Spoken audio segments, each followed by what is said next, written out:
All right, y'all, for the 2004 Arctic Cat 400, the main problem he said was he bought me a new battery to change out, a new starter, and he said he wanted me to clean the carburetor and tune the carburetor up. And then I'm gonna check the valve clearances, just to make sure. But other than that, yeah, we're just gonna do a quick run through and inspection. Then we're gonna go from there. All right, y'all, I got the plastics off, the gas tank in the seat. So the next thing, what I'm gonna do, I'm gonna pull the spark plug out and we're gonna check and see if it has spark like always.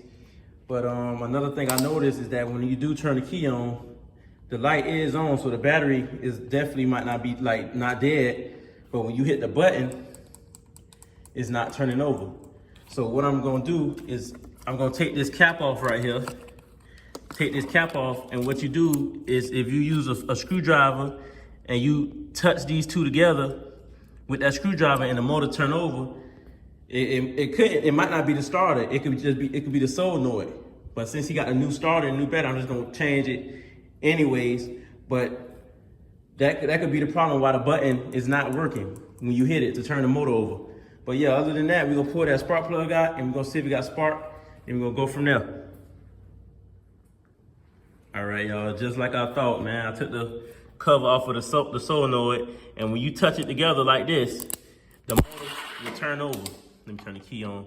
When you touch it together, the motor will turn on. Turn over, I mean.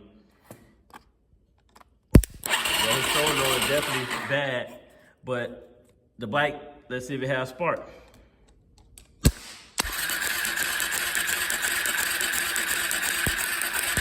Okay, so the bike had perfect spark.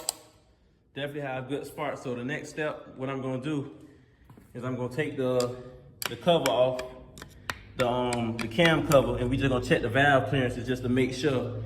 Then once we check the valve clearances and we make sure that that's perfect, we're gonna move to the carburetor and take that off and clean it, clean the jets and everything. But other than that, we're gonna go from there. All right, y'all, I finally got the cam cover off. And like I said, before you check the valve clearances, you always wanna make sure all the lines is lined up and the motor is at top dead center. Even the flywheel mark. If you can see up in that T, which means top dead center. But now we're just gonna check all the valve clearances, the intake valve clearances. Okay, so the intakes is good. Now we're gonna check the valves. The exhaust valve clearances.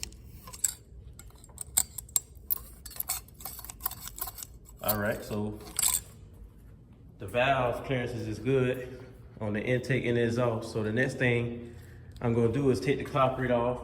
And I'm just gonna put his new starter on. Then we're gonna clean the carburetor. Then we'll go from there. All right, y'all, so I took the carburetor off right there, and then I took the old starter out.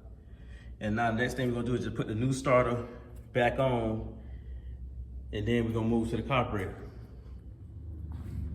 All right, y'all, I got the brand new starter on there, everything hooked up on the starter, and I got the carburetor bowl off. So the next thing I wanna do is take all the jets out and the float and everything and clean all the jets. Then we're gonna put everything back on the carburetor. Then we're gonna go from there.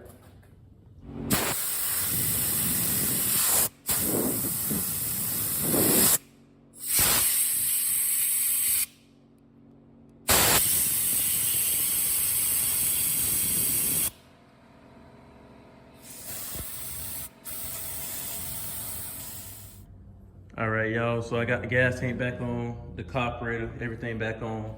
The next thing I was doing, just changing the oil and the oil filter real quick, doing an oil change. So I'm gonna put the oil filter back in there, the new oil filter, and put fresh oil in it. And then we're gonna start putting the plastics and everything back on. And we're gonna go from there.